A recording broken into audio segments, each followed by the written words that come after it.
नमस्कार मंडळी, श्री स्वामी समर्थ. येत्या 15 जूनला म्हणजे सोमवारी आली आहे सोमवती अमावस्या. जेव्हा तिथी सोमवारी येते तेव्हा त्याला सोमवती अमावस्या असं म्हटलं जातं.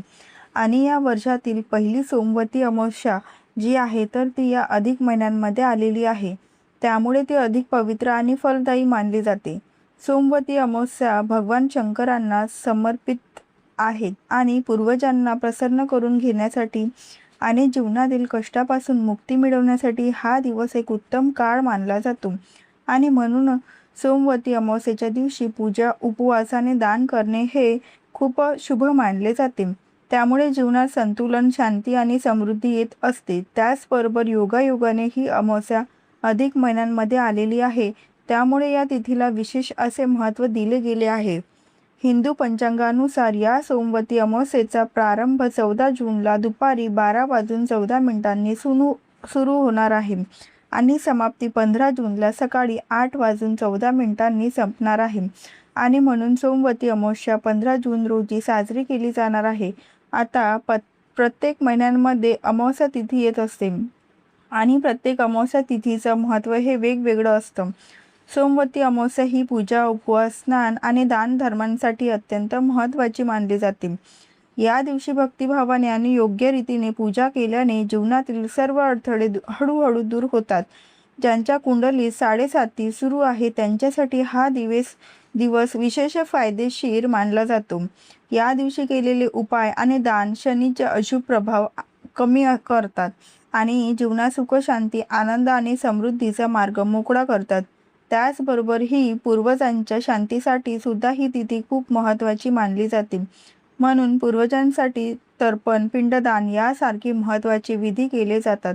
दान आणि श्रद्धेने पूर्वजांना प्रसन्न केले जाते, ज्यामुळे त्यांच्या पूर्वजांना आशीर्वाद देखील मिळतो. अमावस्येचा हा दिवस हा अत्यंत महत्त्वाचा असल्यामुळे या दिवशी मी तुम्हाला दही भाताचे काही उपाय देखील सांगणार आहेत. ते आवर्जून करा. तर व्हिडिओमध्ये पुढे जाण्याआधी चॅनलवर नवीन असल्यास चॅनलला सबस्क्राईब करा आणि कमेंटमध्ये श्री स्वामी समर्थ टाईप करायला विसरू नका. तर बघा, बऱ्याच वेळेला काय होतं की आपला वाईट काळ सुरू होतो, ज्यामध्ये तुम्ही कितीही काम करा, कितीही मेहनत घ्या तरी देखील तुम्हाला हवं तसं यश मिळत नाही किंवा त्याचा मोबदला हवा तसा मिळत नाही. बऱ्याच वेळेला असं होतं, आपण खूप कष्ट करतो पण बाकीचे आपले सहकारी पुढे जातात आणि मग आपण खूप नाराज होतो. तर असं का होतं? तर बघा, एक बॅड पॅच असतो, एक वाईट काळ असतो आणि त्यामध्ये किती जरी आपण मेहनत केली तरी नशीब आपल्याला साथ देत नाहीत. किंवा घरांमध्ये तुम्ही कितीही व्यवस्थित वागा, कितीही व्यवस्थित बोला, वादविवाद हे ठरलेलेच असतातच आणि घरांमध्ये काही ना काही कारणांमुळे भांडणेही होतातच. मुले आजारी पडतात, लहान मुलं किंवा आपल्या घरातील जे काही सदस्य आहेत ते वारंवार आजारी पडतात. माणूस आजारी पडला की अक्षरशः पाण्यासारखा पैसा खर्च होतो. आई वडिलांना मुलं उलटसुलट बोलत असतात, अतिशय टोकांचे भांडण होतात, तसेच घरांमध्ये कोणाशी पटत नाही, तसेच मुलांचे शिक्षण व्यवस्थित पार पडत नाही. मुलांना शिक्षणांमध्ये असंख्य अडचणी येतात, लग्न त्यांचे जुळत नाहीत, मुलांना नोकऱ्या लागत नाहीत, संतान प्राप्ती होत नाहीत. ही जी सगळी कारणे आहेत ना, तर बघा, आपला जो वाईट काळ आहे किंवा जो बॅड पॅच आपण म्हणतो त्यामुळे होत असतो. परंतु आपल्याला पितृदोष लागलेला असतो. तर बघा, आता आपल्याला आपल्या पितरांची सेवा आपल्याकडून किंवा आपल्या आधीच्या पिढींकडून राहिलेली असते आणि आपल्या पितरांची सेवा न झाल्यामुळे देखील आपल्याला पितृदोष हे लागू शकतात. तर बघा, हे पितृदोष दूर करण्यासाठी आपल्याला आवर्जून अमावस्येच्या दिवशी उपाय करायचे आहेत. तर सोमवती अमावस्येला सर्वांनी हा उपाय करायचा आहे. पण त्याचबरोबर तुम्ही दर अमावस्येला देखील हा उपाय करू शकता. अतिशय छान फरक पडतो. तुम्हाला याचा छान असा फरक दिसणार आहे, म्हणजेच दिसणारच आहे. जर तुम्ही पूर्ण विश्वासाने, श्रद्धेने हे उपाय कराल तर नक्की तुमच्या जीवनामध्ये खूप चांगला बदल यामुळे घडेल. तर दर अमावस्येला, दर पौर्णिमा, दर एकादशीला हे उपाय केले तरीही तुमचा पितृदोष दूर होऊ शकतो, हे लक्षात घ्या.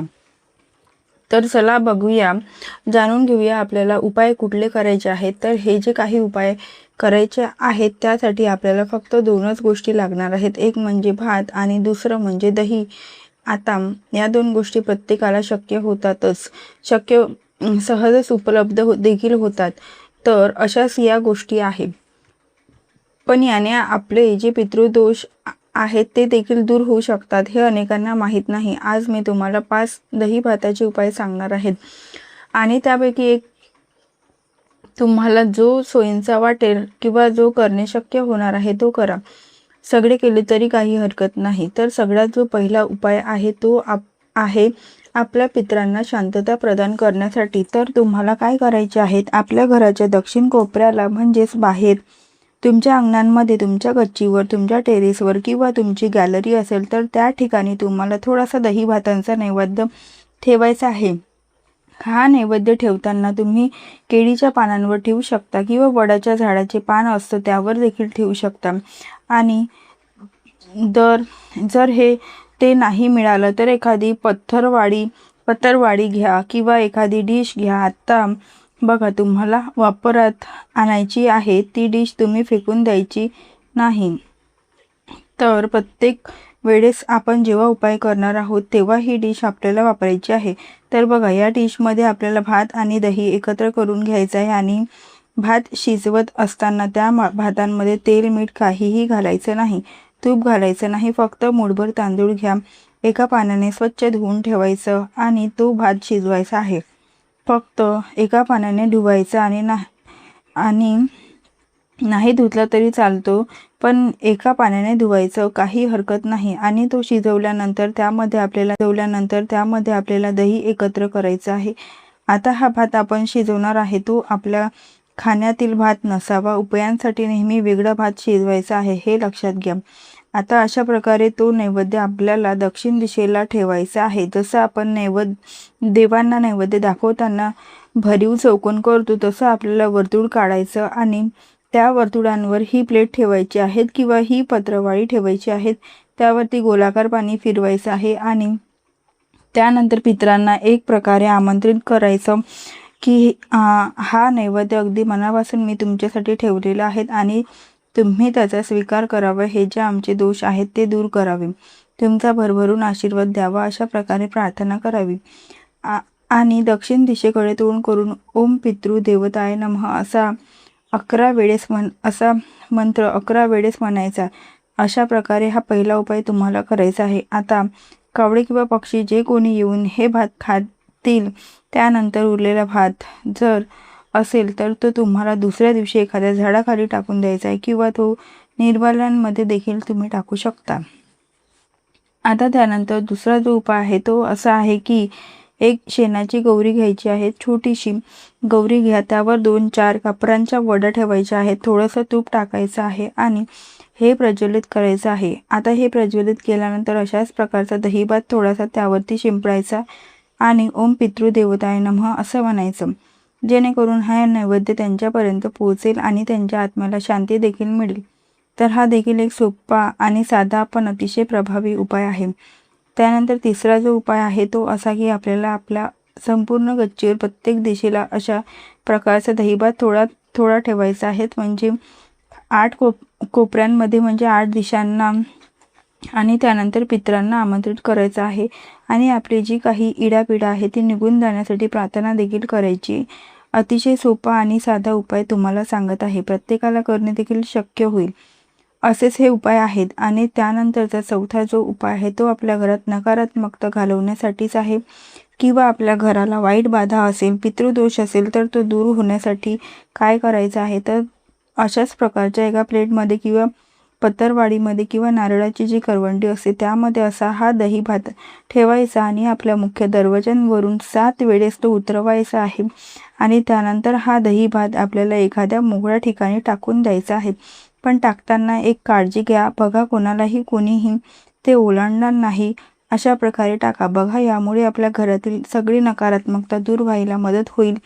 असा हा उपाय नक्कीच तुम्ही करून बघायचा आहे.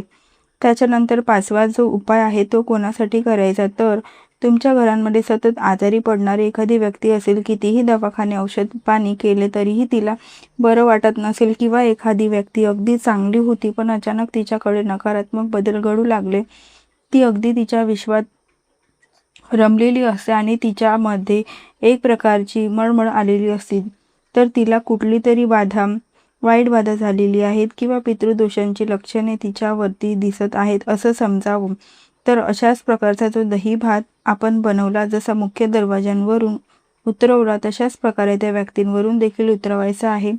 समजा तुमच्या घरांमध्ये लहान मुलं असेल आणि तुमचे पूर्वज जन्माला आलेले असतील, तर बघा बऱ्याच घरांमध्ये एखादे लहान मुलं जन्माला आलं की त्यांच्या शरीरावर खून असते, तर समजावं की हे आपले पूर्वज आपल्या घरी पुन्हा आलेले आहेत आणि मग ते मुलं काय करतो, खूप त्रास देतो, चिडचिड करतो, अशी समस्या जर तुमच्या घरांमध्ये असेल तर त्या मुलांवरून अशा प्रकारचा दहीभात उतरवा, तर निश्चितच पितृदोष दूर होण्यासाठी मदत होत असते. तर हे 5 उपाय तुम्हाला दहीभातांचे सांगितलेले आहेत. आता तुम्ही सांगा, कुठलाही यामधला एकही उपाय जमणार नाही असा अजिबात होणार नाही, कारण खूप सोपे पण तितकेच प्रभावी असे उपाय आहेत. तर प्रत्येकाने उपाय करून बघा. हे उपाय आवर्जून केल्यानंतर आणि विश्वासाने केल्यानंतरच तुमचा पितृदोष दूर होण्यासाठी मदत मिळेल. आणि बघा, ज्याला पितृदोष असतो ना, त्याच्या प्रत्येक कामांमध्ये अडथळे निर्माण होत असतात आणि मग त्यांना नारायण नागबली किंवा मग मातृगाया वगैरे इकडे जायला सांगतात. त्र्यंबकेश्वरला जाऊन नारायण नागबली केला तर निश्चित आपला पितृदोष दूर होतो. पण या गोष्टी करणं अगदी सोपे नसतं, त्या ठिकाणी पैसे देखील लागत असतात आणि जर आपली आर्थिक परिस्थिती बिकट असेल तर आपण कुठून आणणार आणि कुठून करणार, हे बरोबर ना. आणि त्यामुळे आपल्याला नसेल पैसा तर घाबरू नका आणि तोपर्यंत त्रासही सहन करू नका.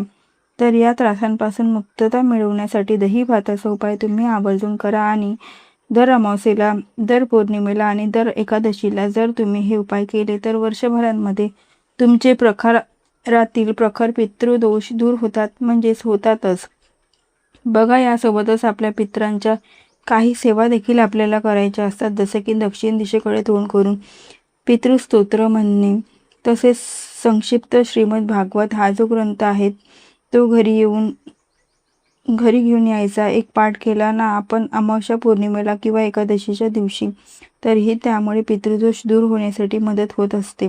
या सेवा करा, त्यांचा लाभ घ्या. या व्यतिरिक्त दररोज ओम पितृदेवताय नमः या मंत्रांची एक माळ जप केला तर निश्चितच याने देखील आपले पितृ आपल्यावरती खुश होत असतात आणि प्रसन्न होऊन आपले आशीर्वाद देखील देत असतात. आपली पुढची पिढी जी आहे ती देखील सुखात जावी, कारण कोणाचेही पितृ कोणाला त्रास द्यायला येत नाहीत. पण जर आपल्या पूर्वजांकडून काही चुका झाल्या असतील, कळत नकळत, मुद्दाम कोणीही करत नाही, पण झालं असेल तर त्याचे परिणाम आपल्याला भोगावेच लागतात. आता जाता जाता एक शेवटचा उपाय देखील सांगून जाते, कारण बघा, सोमवती अमावस्या आहे, तर हा एक उपाय करायचा आहे. तो म्हणजे तुम्ही एक दिवा जो आहे तो आपल्या पितरांसाठी, आपल्या पितरांच्या नावाने तुमच्या घराच्या दक्षिण दिशेला सोमवती अमावस्येच्या संध्याकाळी आवर्जून लावावं. एक कणकेचा दिवा तयार करा किंवा मातीची पंती घ्या, चालेल, आणि त्याला तांदळाचे आसन द्या आणि त्यावरती आपल्याला कणकेचा दिवा किंवा पंती ठेवायची आहे. त्यामध्ये तिळाचं तेल टाकायचं किंवा तुम्ही देवासाठी जे तेल वापरता ते तेल वापरलं तरी सुद्धा चालेल.